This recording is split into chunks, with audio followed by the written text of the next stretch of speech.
Can you tell me a little bit more? What was, first of all, starting with the release from jail?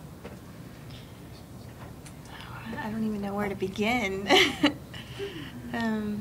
The first week or so, we kind of hid out.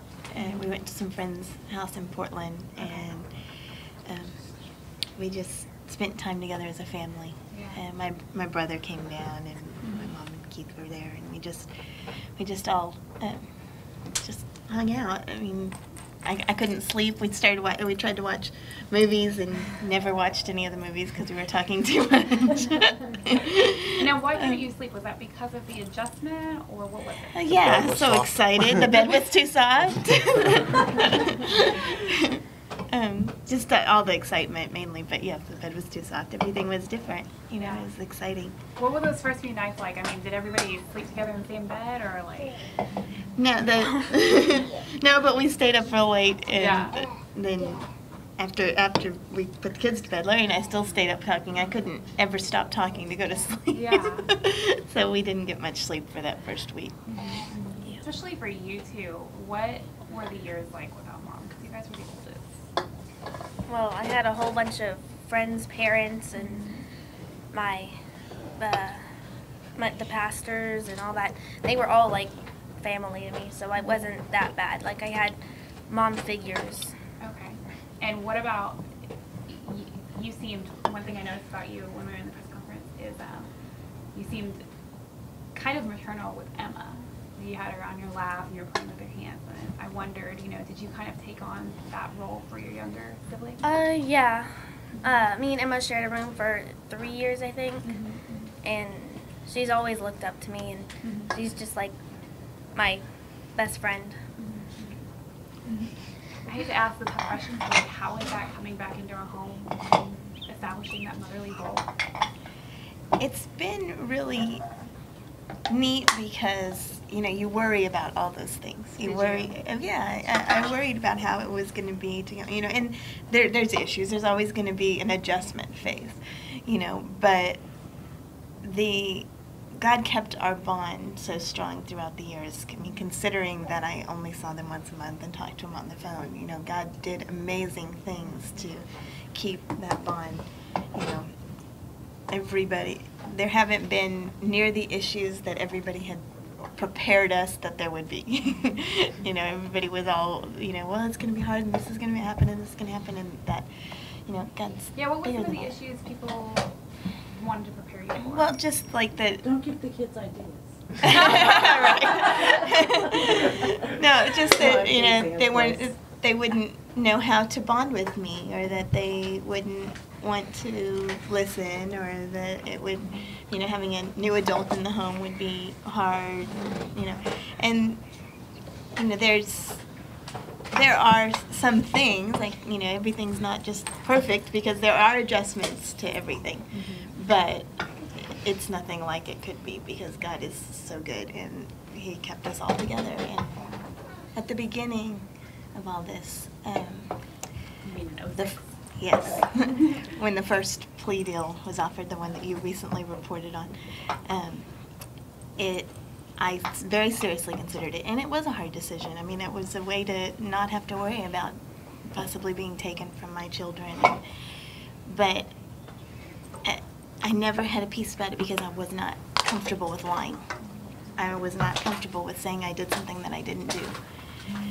And as I prayed about it and I asked God what to do, I opened up my Bible, and in Psalm 15 there's a scripture that says not to take a plea deal against the innocent. And I had never read that scripture before, and I read it the day I had to make a decision.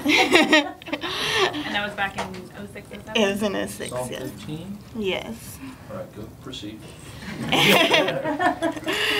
Did it become your opening argument? No, that's great.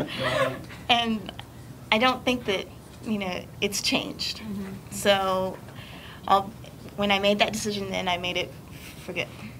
And that I was just going to trust God with this. And I wasn't going to take a plea deal to try and fix something because I was worried about it. I was going to hold on to my integrity and let God do whatever He needed to do. Were there ever moments, though, that you were scared? Oh, That yeah. second conviction? Of course there were. Yeah. did you work through those? How did I work through those? Tears? Well, and I think, God had given us enough faith to go through what we did, and we trusted that He would give, if He had more for us, He would give us faith for that. And, it doesn't mean you enjoy the prospect of that, but we trust our God. We trust our God to provide us with what we need to get through tomorrow, even though it's great news and we're in a wonderful place, but we just trust the Lord for every day. He's done so many things through this. He's done things in the justice system. He's changed people's lives. He's, just done amazing things through this case. And when I look at those things and I focus on those things, I have to trust that if He had allowed for something else, it would be because He had more He wanted to do. You had asked about the prison ministry and stuff. I have women that I spent 7 years with in very hard circumstances that became, some of them, like family to me. And their lives were changed through this.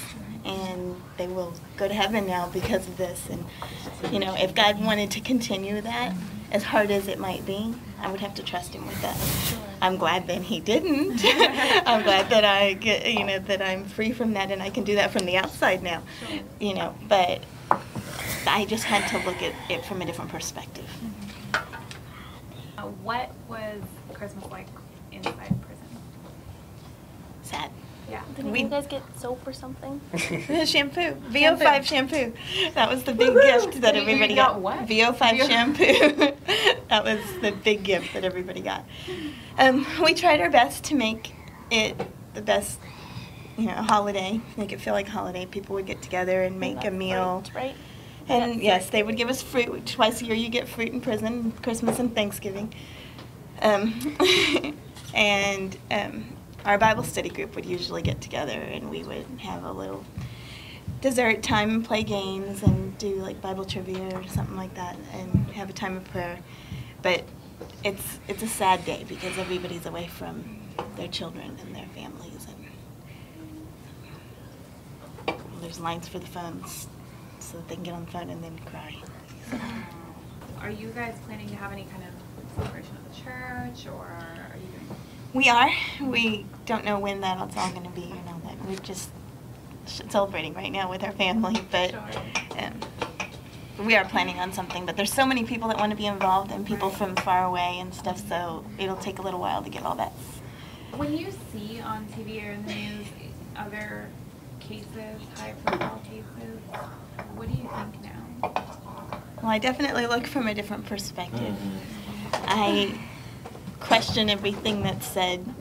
Just the other day I read about somebody that had, was being accused of a child case, and I was like, well, I wonder how much of that is true. That's what I immediately go to is how much of this is true. Now, because I was in prison, I do know that there are people that commit crimes like that. There is, but I also know how easily things can get messed up.